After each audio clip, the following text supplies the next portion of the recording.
As most of you know, my husband passed away a little over 6 months ago, but we were married for almost 17 years, and I learned so much in this marriage about godly principles, Bible principles, and how when you press into those principles and actually live them out in your marriage is so much stronger. It can thrive, it can be fulfilling, it can be joyful. And so I'm just continuing to pass on some of these little nuggets to you. And might seem like just a small little thing, but it's a revelation I had kind of in the middle of my marriage somewhere, maybe 10 years in or something. I distinctly remember this day when I was just having one of those really bad days. Like everything seemed to be going wrong. Have you ever had one of those days?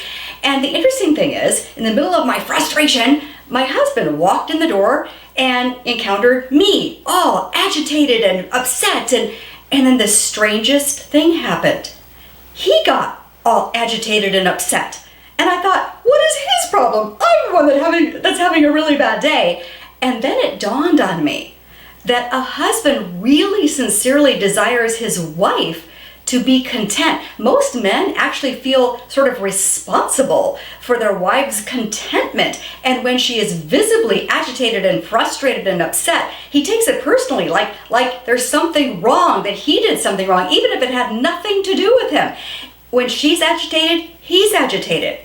You know, this also reminded me of 1 Peter 3, where it basically says wives should strive for the beauty of the gentle and quiet spirit, that the beauty never fades for a woman when she has this gentle and quiet spirit, which I did not have at that moment. But how do we get there? How do we have this gentleness, this quietness, this patience in the middle of frustrating moments? That reminds me of Philippians 4:13. I can do all things through him who strengthens me. So in those moments, when you're having a frustrating, no good, awful, rotten day, pause. Do not let the devil goad you into becoming this sharp shrew of a wife. In that moment, pause. Say, I'm not going to take any of your shenanigans, devil. I'm not falling for it. I'm not taking the bait. I will trust in the Lord. He is my strength. He will carry me. And then, pivot from whatever temptations the enemy was trying to whisper into your ear, that you should take it out on your husband or your children or whatever. And pivot from that. Pivot toward the Lord and say, Lord, you've got this. You saw this bad day coming.